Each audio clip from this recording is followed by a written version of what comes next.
Halo semuanya, kami dari kelompok 1 ingin memperkenalkan kepada kalian tentang Kampung Budaya Polowijen.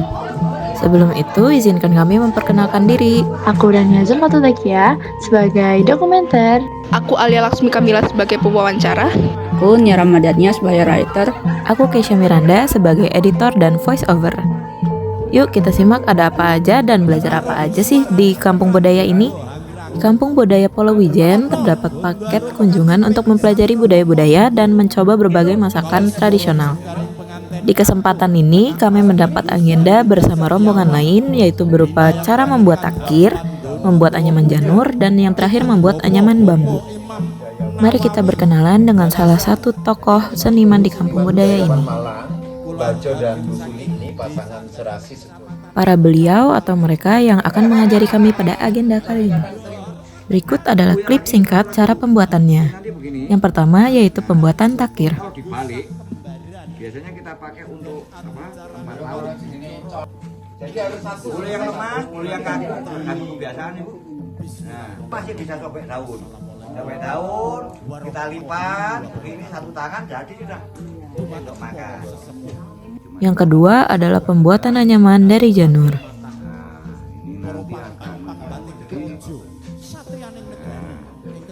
Kepalanya sudah jadi, kita turun ke bawah. Kita akan membuat burung cendrawasih ini. Nah, kita potong sedikit saja. Buat apa ini? Burung cendrawasih ini. Nanti kita buat versi pelan-pelan. Ini versi yang cepat karena ibu-ibu ingin segera tahu bentuknya jadi seperti apa. Selain itu, kami juga diajarkan tari tradisional dan wayang kulit.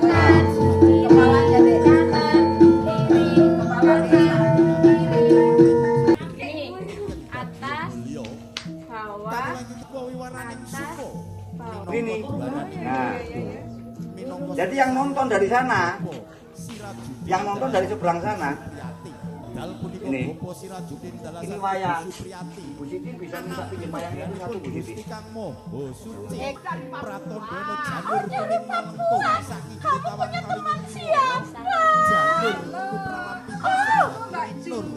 Mari kita masuk ke sesi wawancaranya. Nama saya Pak Karjo, nama aslinya Samsul Subagri. Di sini saya sebagai pengisi untuk materi-materi kriya, antara lain anyaman. Nah, anyaman itu sendiri sebenarnya adalah basic life skill atau keterampilan dasar hidup yang wajib dimiliki oleh kami menyebutnya orang Jawa. Kenapa? Karena di dalam proses pembuatan anyaman memungkinkan kita menggunakan berbagai media.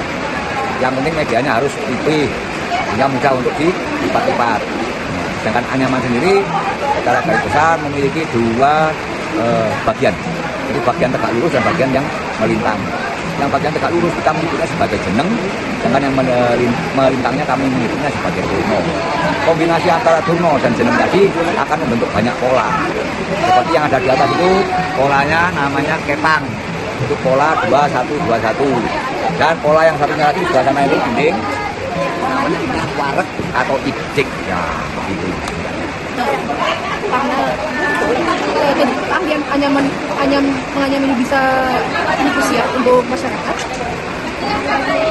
Apakah keahlian ini bisa diaplikasikan di kegiatan sehari-hari? Terima kasih.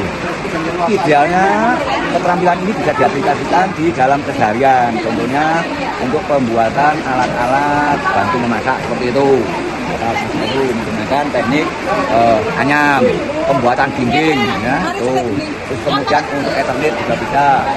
Dan yang belum pernah diterapkan itu mungkin itu adalah di bidang mungkin yang sekarang ini lagi rame mungkin ya untuk aplikasi ke hal-hal yang sifatnya seperti layar. Kalau dulu kan mengenai apa? Ini saya ngomong tentang seni ya. Jadi ada seni yang namanya seni media. Ini memungkinkan kita untuk menggunakan anyaman tadi, aplikasikan anyaman. Nah sebenarnya anyaman itu juga ada pada ini tekstil. Kain kita ini kalau dilihat dengan kaca pembesar, ya polanya persis dengan anyaman. Hanya bentuknya tenun. Menurut Bapak, pada umur apa yang paling tepat untuk orang-orang mempelajari kegiatan anyam-menganyam? Dan apakah ada umur yang terlalu muda atau apakah ada umur yang terlalu tua untuk mempelajari? Baik, mengingat menganyam itu tidak memerlukan alat, ya, ini bisa dimulai sejak dini. Mungkin ketika anak itu kalau di bahasa sekarang ya, preschool ya, itu sudah bisa diajarkan anyaman sederhana. Karena dalam anyaman itu ada pola. Ini kita memperkenalkan kepada anak sejak usia dini bahwa dalam kehidupan itu ada polanya. Nah, nanti aplikasinya kemana? Mau matematika bisa, mau pendidikan sosial bisa, setiap apa yang ada di alam memiliki pola. Idealnya ya mungkin antara kelas 2, kelas 3 SD, ketika anak mulai mengenal hitungan, jika anak bisa diajak hitung. Oh, kalau membuat pola ini hitungannya 1, 1, 1 atau 1, 2, 2, 1 atau 1, 2, 2, 2, ada pola-pola yang Untuk bahan-bahannya, biasanya para pengrajin anyam-menganyam ini mendapatkan bahan-bahan untuk kegiatannya itu juga. Terima kasih. Kalau dulu kami harus menyiapkan sendiri dan perlu alat. Jadi ada gergaji, ada parang, ada pisau, bambu yang sudah dipotong, ya, namanya cetok, ya, namanya cetok, itu digegel itu dipotong seukuran yang kita butuhkan. Kemudian kita belah, sigar, ya. Setelah disigar kemudian diirat itu kita belah tapi melebar. Ini istilah teknisnya memang harus diperagakan dengan alat dan bahan. Kalau nggak diperagakan kita nggak ketemu nanti. Nah, setelah dibelah kemudian diirat itu dibelah tipis-tipis, memungkinkan kita untuk membuat anyaman. Semakin ahli orangnya semakin tipis belahannya. Siapa tokoh atau pengrajin yang pertama kali mengenalkan tradisi menganyam di kampung budaya Palembang? Dulu keterampilan menganyam itu namanya kagungan. Kagungan itu adalah keterampilan wajib yang harus dikuasai oleh semua orang. Jadi, nah, kenapa ada yang memproduksi? Kenapa ada yang memproduksi dan kenapa ada yang hanya menggunakan? Karena dulu orang mempunyai fokus. Meskipun semua orang bisa, seperti saya ini, saya mampu. Karena saya tidak petani, maka saya punya waktu yang lebih banyak untuk memproduksi. Maka saya memproduksi. Tapi orang lain masih bisa menirukan saya. Sama halnya dengan saya sebagai pengrajin akhirnya tidak petani. Untuk pertanyaan terakhir, lebih umum. Ya. Jadi, kalau kampung budaya ini kan mempreservasi tradisi dan budaya.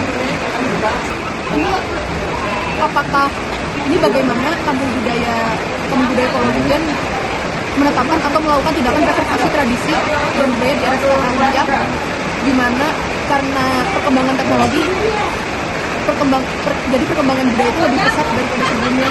Apakah itu zaman atau masih merupakan tradisi? Terima kasih. Budaya berkembang sesuai dengan zamannya, ya. Itu jawabannya. Kedua, teknologi itu teknos logos. Teknos itu cara, logos itu mikir. Jadi cara Anda, cara saya berpikir itulah teknologi, bukan alatnya. Maka tidak salah kalau budaya berkembang dengan zamannya. Contoh, kayak tadi wayang, ya. Dulu wayang pakai lampu, sekarang pakai lampu tapi lampunya listrik. Dulu gamelan ditabuh, sekarang pakai recording. Suatu saat nanti mungkin orang tidak lagi mengenakan baju batik, tetapi mungkin entah dari bahan polimer, ya, atau barangkali dari bahan lain. Nah, ini sebenarnya adalah ketika ngomong teknologi itu bukan alatnya. Teknos logos, teknos itu cara, logos itu mikir, cara kita berpikir. Dan satu lagi yang penting ingat, tradisi itu metode. Jadi nanti teman-teman boleh browsing, ya, tanya AI lah, apa sih itu tradisi. Nah, jika nanti teman-teman akan membawa perubahan. Orang tidak lagi berpikir yang namanya tradisi itu barang kuno. Tradisi itu selalu berkembang dengan zamannya. Tos. Ngono lho rek seneng. Aduh, aku sing ngomong guyune seneng aku. Kok jawab tidak. Bapak mau tambah satu lagi. Boleh. Harapan Bapak untuk Kampung Pulau Wijen ke depannya apa? Kalau saya Kampung Pulau Wijen tidak ada harapan. Kampung Pulau Wijen saya wujudkan. Oke. Nah, harapan itu belum ada. Kita wujudkan. Ayo, teman-teman sudah terlibat. Terima kasih ya. Sudah mau mendokumentasikan. Terima kasih. Saya harap teman-teman mau berbagi dengan yang lain. Ya, bagikan ke seluruh dunia. Oke. Ya, terima kasih ya, Bapak. Lalu kami akhiri kunjungan ini dengan makanan tradisional yang menghangatkan ini. Terima kasih semua sudah menonton video kami dari awal hingga akhir. Sekian dari video kunjungan kami ke Kampung Budaya Pulau Wijen.